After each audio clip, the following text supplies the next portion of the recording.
নমস্কার বন্ধুরা, বিউটি রান্নাঘর 25-এ সবাইকে স্বাগত জানিয়ে আবার আমি চলে আসলাম একটা সুন্দর রেসিপি নিয়ে।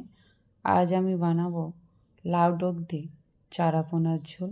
ভিডিওটি না টেনে সম্পূর্ণ দেখতে থাকুন। রেসিপিটার জন্য এখানে আমি লাউর কচি ডগগুলো নিয়েছি, আর যে একদম ছোটো পাতাগুলো ছিল সেগুলো নিয়ে নিয়েছি। এগুলো একদম নরম ডগ, আর আলু সরু সরু করে কেটে নিয়েছি। দিয়ে দেবো কড়াইতে পরিমাণ মতো সাদা তেল।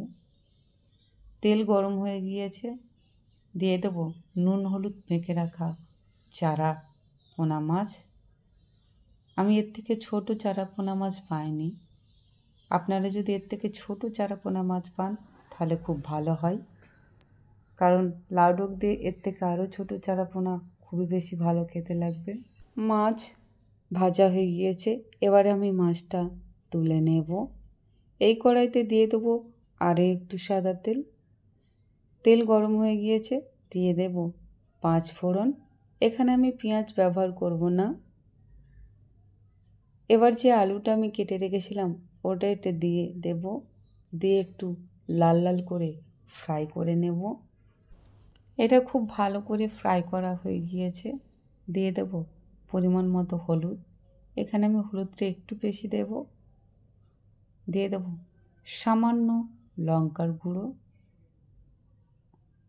এটা দিয়ে আমি ভালো করে কষিয়ে নেব। দিয়ে দেব পরিমাণ মতো জল। যেহেতু এটা ঝোল বানাবো তাই জলের পরিমাণটা আমি একটু বেশি দেব। দিয়ে দেবো পরিমাণ মতো নুন। এটা আমি কিছুক্ষণ হতে দেব, আর রেসিপিটার জন্য আমি মশলা বানিয়ে নেব। দিয়ে দেবো 1 চামচ গোটা জিরে। দিয়ে দেবো সামান্য পোস্ত দানা।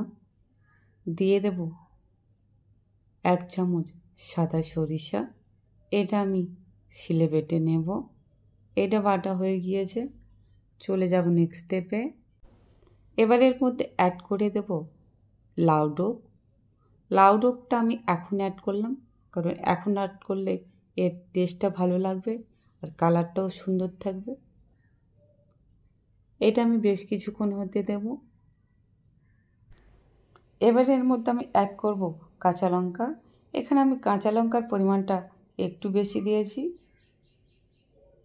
এটা বেশি দিলে খেতেও ভালো লাগবে। এটা আমি কিছুক্ষণ হতে দেব। এবার যে মাছটা আমি ভেজে রেখেছিলাম সেটা এর মধ্যে অ্যাড করে দেব। এবার যে মশলাটা বেটে রেখেছিলাম জিরে সর্ষে আর পোস্ত, সেটা এর মধ্যে আমি অ্যাড করে দেব।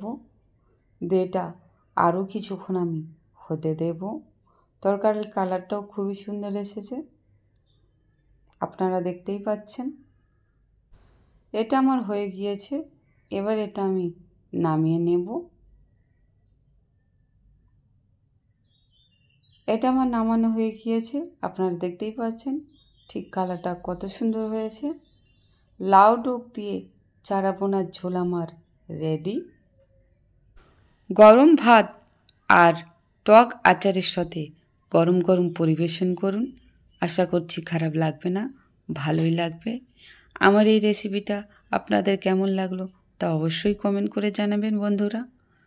রেসিপিটা ভালো লাগলে লাইক, কমেন্ট, শেয়ার, সাবস্ক্রাইব অবশ্যই করবেন, আর বেশি বেশি করে শেয়ার করে দেবেন বন্ধুরা। ধন্যবাদ।